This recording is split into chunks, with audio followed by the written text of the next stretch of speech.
Welcome to this edition of On the Scene. I'm your host, Tim Kelly. It's that time of year again. Yes, mosquitoes are back, but what can you do about it? On today's program, we're going to spend some time with the Suffolk Public Works Mosquito Control Division to find out some proactive measures that you can take, as well as highlight the services that they provide to kind of keep those mosquitoes away. Stay tuned.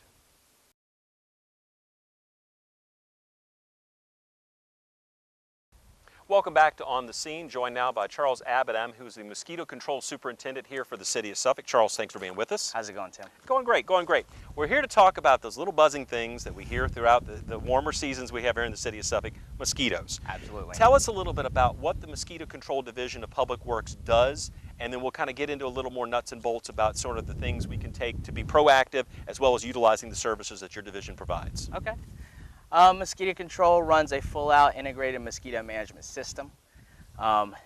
We focus on our surveillance.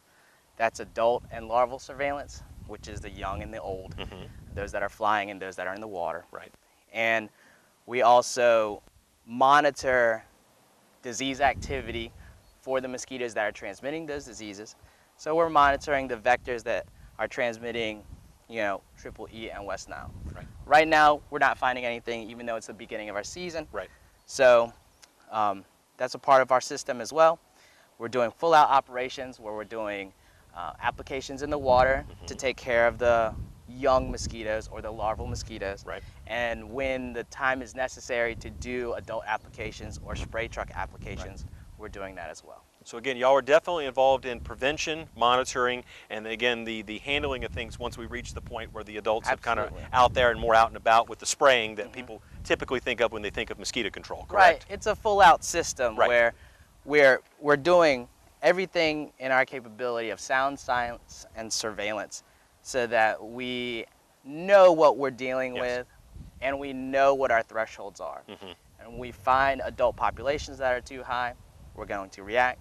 When we find larval situations or larval populations that are high, we're also going to react as well. Now, with your monitoring, what areas of the city? Be proactive. Yeah, right, correct. Proactive. Exactly, and I think that's the biggest thing, that it's not just a reaction, well, look, I have a mosquito problem, let me call them. Absolutely. You guys, and you men and women, I should say, are working, almost 24/7 to monitor the situation. You have technicians in the field bringing the samples back to test everything to make sure, as you noted, where the levels are and where the increased populations may or may not be popping up so that you can respond as accordingly, correct? Absolutely. So the proactivity is a part of it, is applying larvicides to the water so that we can get them when they're young. Exactly. And they're not a nuisance to the people at that time. Right.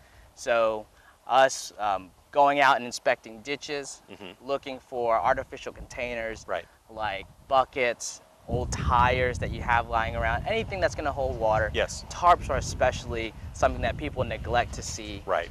Cleaning their gutters out. Yes. These types of things around your home, if you're not monitoring them and you're not taking care of that situation within 7 days of it being full, mosquitoes' life cycles within that time frame, and you're going to get adult mosquitoes. Correct. So people can call in for home inspections. Yes.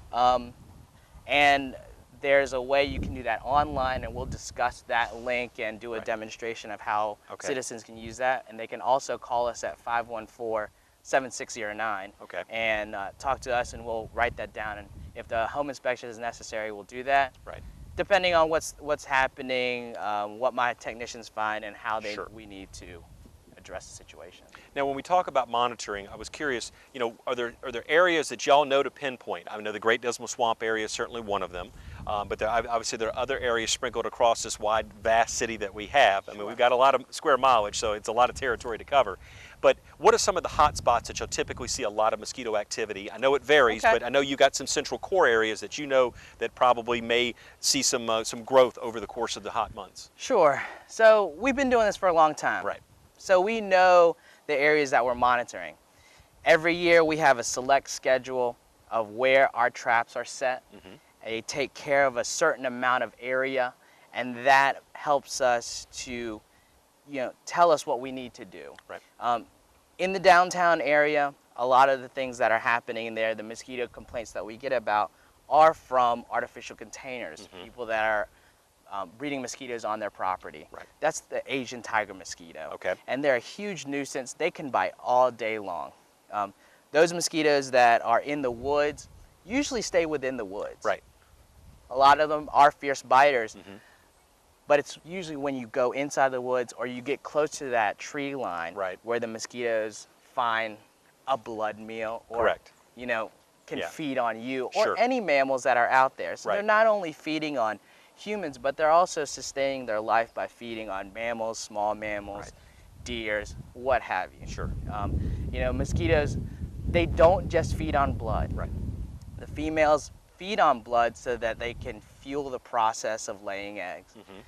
But all the other meals that the mosquitoes are taking is nectar from flowers and anything Okay. that's producing nectar. Right. That sugar water is what they're using to fuel their other processes like flying and Right. searching and looking Sure. for things. Okay, Yeah. interesting. Well, that we learned something today that some of us may Sure. not have known before. Sure. You think a mosquito, you think it's only a, yeah, okay, interesting.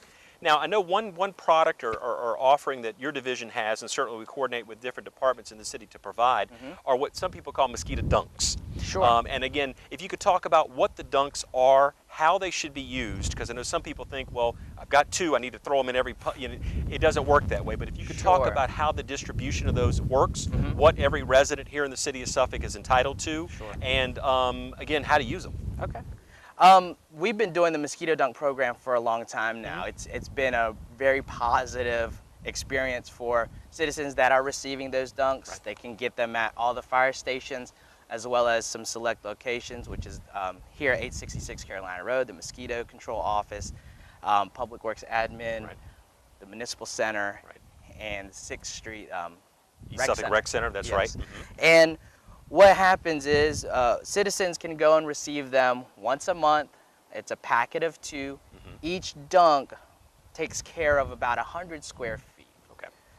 It seems like a large amount of space for a small dunk, Right. or this small thing that you're just going to place in water. Sure, sure. But it really is something that can help prevent adult mosquitoes from hatching out. Correct. Larval mosquitoes feed on the dunk. When it's placed in water, it's activated. So the bacteria in that water, which is a bacteria that's derived from chrysanthemums, is basically an organic material that the bacteria flows into the water, Right. it's released into the water, and the larvae will feed on that bacteria, and then it will kill the larvae. Okay. So every month, like I said, a citizen can pick up a packet of Right. 2. So basically you have 200 square feet of area of Right. water, That you're- surface area right. that you can actually treat.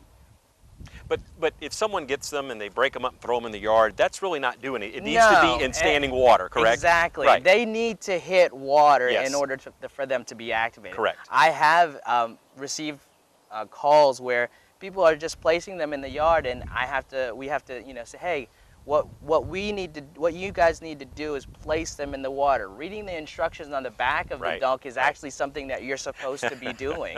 And Yeah. a lot of times people, when they pick up pesticides, whether that's a general pesticide or not, and not just for mosquito controls, they don't read the directions, and that's a very important thing. That's Yes. what labels are there for. That's right. So in order to use the dunks properly, you have to place them in the water. You Right. can't hang them on the string Yeah. on a tree Yeah.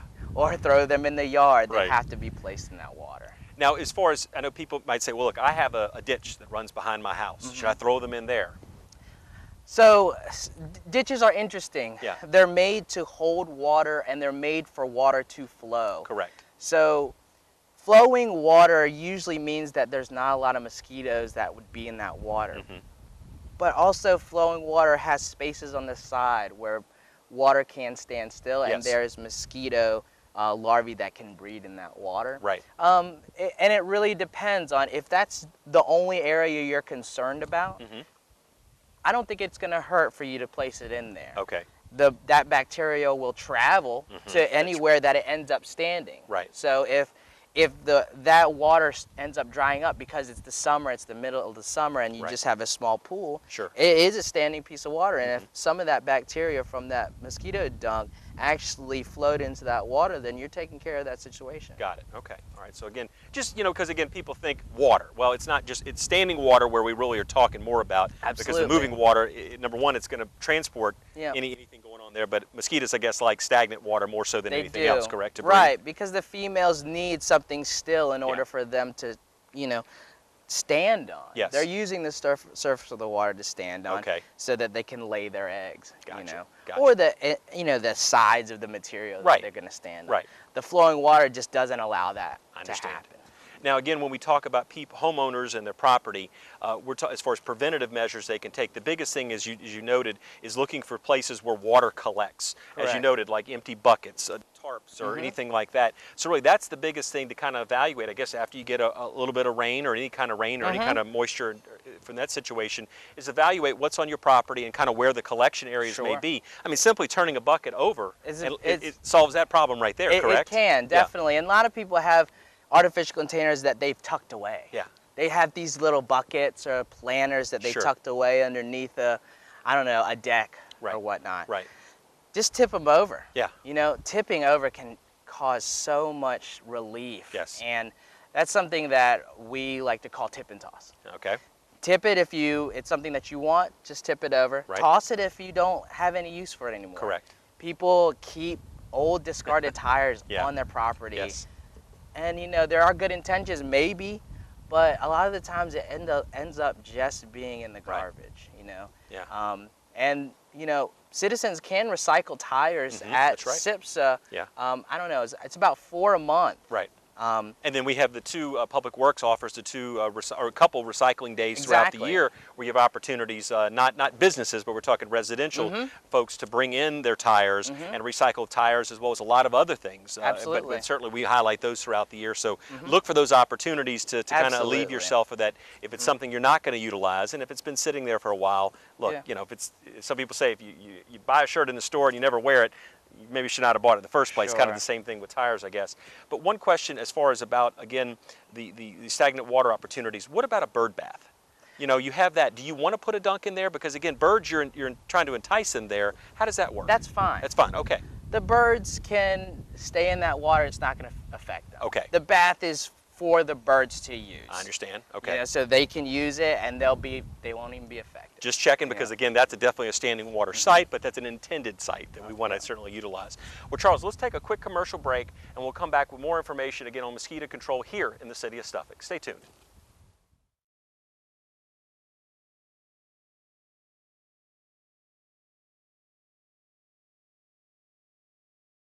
Welcome back. We continue our discussion with Charles Abadam talking about mosquito control here in the city of Suffolk. And Charles, you had some more tips to offer to residents as far as things they can do to take proactive measures on their own part, right? Absolutely. There's a number of things. There's a number of things that people can do to help themselves. Of course, we promote wearing loose, long, and light clothing during the summer, but it's not always going to be comfortable to wear long clothing. It's definitely the best assurance that you're going to have for the mosquitoes to not bite you. Right. But wearing DEET appropriately and applying that based on the label instructions again. You have to worry about small children. Right. And so you have to read the directions and make sure that you're applying that to your children correctly. Correct. Use that for yourself as well. Especially around the ankles. That's going to help you with ticks and mosquitoes. Right. So that's one thing that you can do. One thing that I've been telling homeowners as well is been using an oscillating fan or a fan outside. It gets hot outside, during the time you want to be out there barbecuing, whatnot, Sure. during dusk. But that's also about the time mosquitoes want to come out. Right. They know that you're out, they can sense you, they have so many sensory receptors that they're going to be able to identify, people that are out and seek you out. So what I've been saying, and it definitely works, is using a fan outside. Mosquitoes aren't strong flyers, they're very persistent. Okay. So if you have a fan that's blowing either on you or away from you, that's going to blow the mosquitoes away. You could even, I don't know if this works, but citronella candles Right. behind the fan to broadcast the scent, that may help as well. Good idea. But there's a variety of things that you can do to Right. help yourself. That's one thing I've been telling people. Okay. And Charles, you know, mosquitoes aren't the only thing that are really annoying us, biting us, buzzing around us as far as during these warm months. Talk about the difference between really what mosquito control handles and what you don't, and also the fact that there are other creatures out and about that are causing us some discomfort. I mean, during the springtime, you see insect activity ramp up. There's everything's out there. Dragonflies, butterflies, and then all the things that bother you. So you want to know, in the beginning of the season, I get a lot of calls, and throughout the season, we get a lot of calls about other insects. Mosquito control takes care of only mosquitoes because it is a public health issue. Correct. But calls about biting gnats, biting midges, wasps, even bee swarms, I do receive those, but most of the time I can't take care of them. Right. An interesting thing about bees, it's a hot topic right now, but bees are so important that you don't want to spray them and kill them because they're usually swarms that are native to this area. I do have contacts for other beekeepers and for a bee swarm capturing activity. Beekeepers like to pick those bee swarms up so they can put them in their hives and create new hives. Right. So okay. That's one plug for the beekeepers. There you go. I'm trying to help them because they're just such a big part of nature. Exactly. As Well, and again, we want to be friendly to the environment. Absolutely. We certainly don't want to be impacting. If there's a way to have a positive outcome to a situation, we certainly want to strive for that. But just again, to be clear to everybody who's watching, certainly what mosquito control, and of course the name says it all, it's mosquitoes that we're focused on, but if in that respect. But Charles, you know, let's take a little bit of time to talk again about ways that if people think they have a problem or just have a question, how they can get a hold of you. And we'll talk about kind of the ways to reach you first, and secondly, we'll take some time to talk about the link and the website. There's some data and some information they could pull from that as well. So if you could tell us again how we can reach you and your staff to kind of, if we need to talk with someone about possibly doing a site visit and or, look, my neighborhood's got a bad situation with mosquitoes, what do I do? So contact information. All calls can be directed to 757-514-7609. You'll talk with one of us in the office and we can take your information down. You can explain your situation, whether mosquitoes are biting you during the day, and all that information that's applicable to that situation. You can also reach us on the City of Suffolk's website and we'll go through that link. Like I said, you know, calls are received for a lot of different things. We'll talk to you about it. Right. You know, we'll tell you if it is a mosquito problem or if it's not, or if it's something that based on an inspection, we can tell you, hey, this is the way that we're going to deal with it afterwards. Gotcha, gotcha. All right, well, let's spend a little time and have you kind of talk us through the website as far as the information that citizens can pull from there. It's a great resource that we can utilize. Right. So from the city's website, if you can locate the Suffolk Mosquito Control button, here it's on the far right of all the other buttons on the front page. Click that. And that should get you to the mosquito control website. And from the mosquito control website, you would click the button that says Online Mosquito Control Services. And this should entail everything that we're doing and everything that the citizen can actually access. When you click that button, you come up to what's called our Map Vision page for mosquito control. And you have the map of Suffolk. On the far left-hand side, there are 3 bars, each with a plus sign. If you wanted to find your address, you could put it here.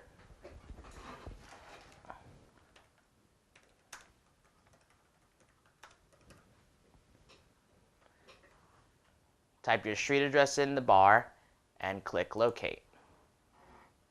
Here you'll find where the address is that you typed in. You can press the X and it'll put a marker there. This will show you basically where you're at in comparison to what Suffolk is doing and Suffolk Mosquito Control is doing. Then you can search the past treatments and see what areas were treated and if your area is within one of those areas. or if your home is within one of those areas. If you click the plus bar, here is a series of dates, and citizens can search up to a week of past treatments. And I will do the past week's treatments. To the left is a calendar, and you can click a date, and then a start date and an end date. And click Update Map. And as you can see, there are several different zones that have been treated. When you scroll over these zones, you have a little bit of the information that about that zone, about when it was treated, the name of what we call that zone, if the status is completed or pending, what kind of activity it was, ground adulticiding or larviciding, the start time that we had finished the spray or started the spray, and any other comments that are associated with that zone. And here we have 1, 2, 3, and 4 zones that have been completed in the past week, as you can see. That takes care of finding out if there's anything that has been done in your neighborhood, in your area of Suffolk. If you want to place a service request, you can click the plus on this bar that says service request. And you can start this process by clicking the Start Online Service Request button. It brings up this page where you will fill out all this information in order for you to request service from mosquito control. It's very important that you, if you want us to do an inspection, give us permission onto your property, as well as tell us when the mosquitoes were biting and where they were biting. Also, is there any standing water? And any brief description of your problem will also give us a more detailed description of what we maybe need to look at for your home or your property. And that's basically it. Once you fill out all this information up top, which is your name, phone number, address, email address, and you click all this information, you can submit the request, and that should pop up to our central office, and mosquito control will then operate based on that service request.